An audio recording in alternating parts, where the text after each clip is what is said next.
Hey everybody out there, my name is Dragnix, and this is Super Ubie Island Remix. $9.99 comes out on the Steam store today. It is by Notion Games, which you probably haven't heard of, but you might have heard of Andrew Augustine. He's on the Forbes 2015 30 Under 30 game developers, sort of a rising star in the industry, you could say. But awards don't make games, developers do. And the question is, does Super Ubie Island Remix have enough for you in the platforming genre? That's what I'm here to find out, but before I begin, I want to make sure you guys know that this key was obtained from the publisher Black Shell Media for the purposes of review. That won't change my opinion in the end, but you should know that because of FTC guidelines, as well as the whole morals thing, you know? Now, it's said that the game takes inspiration and influence from Super Mario World and Yoshi's Island, which makes a little bit of sense because those are some iconic platformers at this point. The controls are basic here. You jump, you can double jump, and then you can float down using your balloon in certain cases. You have to use the environment wisely, as you see here. There are birds that I can bounce on, and sometimes there are multiple paths that you can go on. I can stay on this turtle, or I could have just jumped from bird to bird at this point using the balloon appropriately. Now, I do appreciate that. I do appreciate the fact that those who get a handle on the skills that are needed for this game can rush through a level if they time their jumps right and if they use their skills wisely.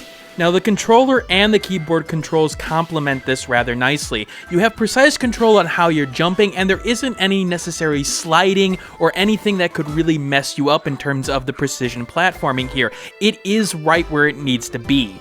This is also complemented by a nice aesthetic. Now, the game isn't going to win any awards for its artwork. A lot of the designs are simple, they're very basic, not a lot to them. When you compare it against a game like Ori and the Blind Forest, or even things like Adventures of Pip, the game is not going to compare very well against them. But it does the job. The game is trying to focus on the gameplay in question, and again, it does the job in terms of making it clear where you can go and what you can do at times, at least from the artwork standpoint of it.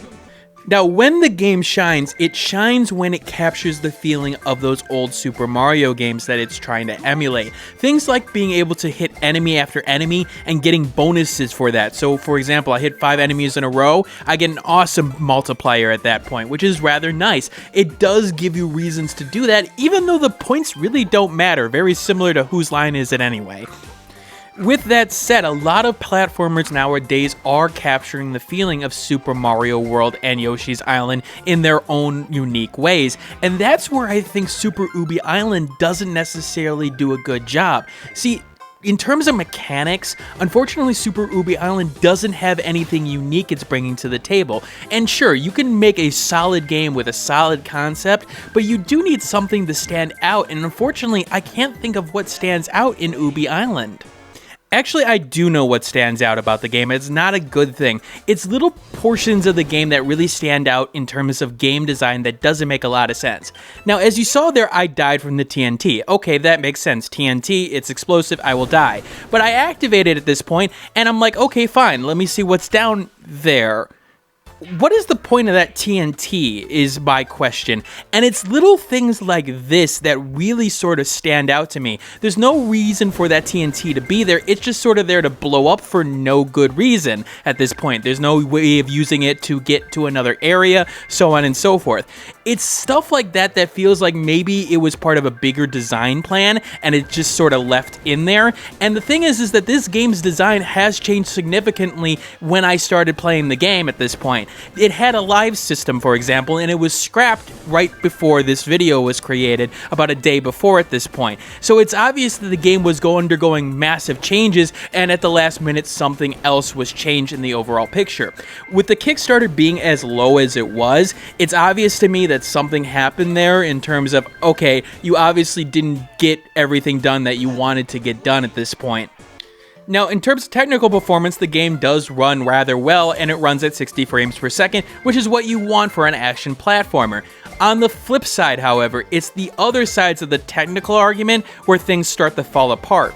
For example, when you go to close the game, the application doesn't actually close even though it looks like it does. It runs in the background at that point because of the wrapper they were using, so you have to go to the task manager and actually quit it. They are aware of this and are trying to fix it, but with the game being so close to the release, I would expect that to be fixed by now. In addition, it's moments like this bonus door I can't go in, and I've tried this several times on this level. In particular with the doors, they're very sensitive. At times, some of the doors don't open at all unless if I use the D-pad on my controller, but on other times when I'm using the control stick, it's almost like when I'm jumping and changing levels in the level select that I'll accidentally go into a door because for some reason it thinks I pressed down. See, you're seeing me struggle here, like, why is it not working? And then all of a sudden I decide, oh, let me hit the down. Okay, I hit the D-pad down. What I think is the bigger problem in the long run is its lack of content. Yeah, there are 4 overworlds with 6 levels in them each, and those levels aren't exactly the longest at some points. Some of them can be finished within a minute or two. And the thing is that when I compare it to other games of the genre, games like A Squirrel Lost Light, games like Adventures of Pip, even though they have different mechanics and whatnot, there's just a lot more content in those games, and it's hard to justify a purchase of this game over games like that at this point, especially when I feel like the game's replayability isn't there. Now, it wasn't necessarily helped by the original implementation of the save system. When I started this game, the save system was on the overworld screen, and you had to use coins in order to purchase it.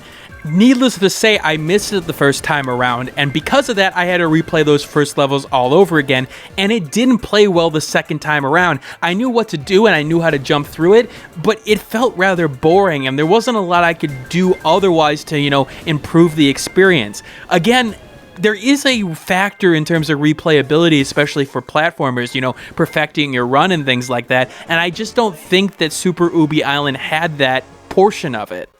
Now, the game does have boss fights, and you do get a cutscene before each boss fight. Basically, Ubie is an alien, and he's trying to find the parts to his ship that sort of crash-landed, and his rival, Dr. Terrestrial, is obviously trying to stop him because that's what evil people do. Of course they do. The boss fights in this game are rather simplistic. In this boss battle, I'm supposed to defeat this huge bird at this point, and the fact of the matter is, all I have to do is jump on his head over and over again. Now, sure, there have been bosses like that in Mario games, for example, but it just felt like there was no oomph to it. Again, there is sort of the epic encounter that you expect with a boss. It didn't feel like an epic encounter. In fact, it was rather simple and easy, even when he changed his patterns.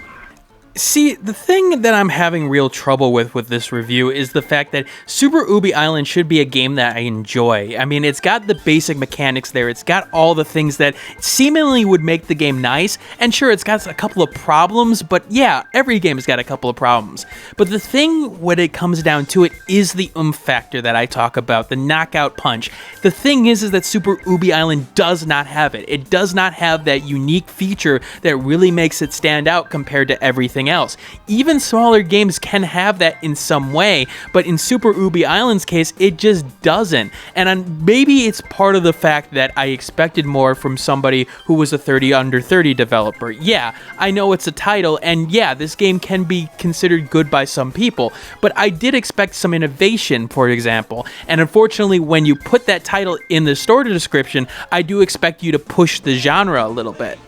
Does the game do the job in the platformer genre is what the question boils down to, and in my opinion, it does to a certain extent. Yes, the game is repetitive at times. Yes, the level design could be better, and yes, I feel like the game does miss on certain elements of it, but at the basic core, I do think the game does work, and it really makes me want to see more from the developer in question more than anything else. Again, I wouldn't necessarily recommend it, but I want to see more of the work and see how he improves the next time around with a bigger budget, hopefully, and a little bit more experience under his belt. Now, if you liked what you've seen so far, and you think that you can get over the possible content lacking, then yeah, I do think Super Ubie Island may be for you. It does have a Super Mario World feeling to some degree, and yes, it does have a nice little charm to it, some nice animation, and good performance, even though it's missing some technical options, as well as things like, the ability to mess around with sound sliders, for example. But yeah, it was a good experience in that right. It's not for me, definitely, because I expect a little bit more at this point, but it may be for you. Alright, this is Dragnix signing out. I hope you have a wonderful day. Again, I will leave my Steam review when it's up in the description below.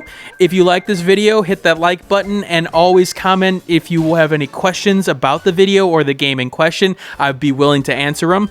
And if you want to see more content like this, hit that subscribe button. All right, I will see you all next week with a lot more content. I'm going to go, gargle my throat out at this point because it's on fire. It's probably the reason why I'm going to not have a video on Thursday at this point. Sorry about that, but yeah, my voice is hurting.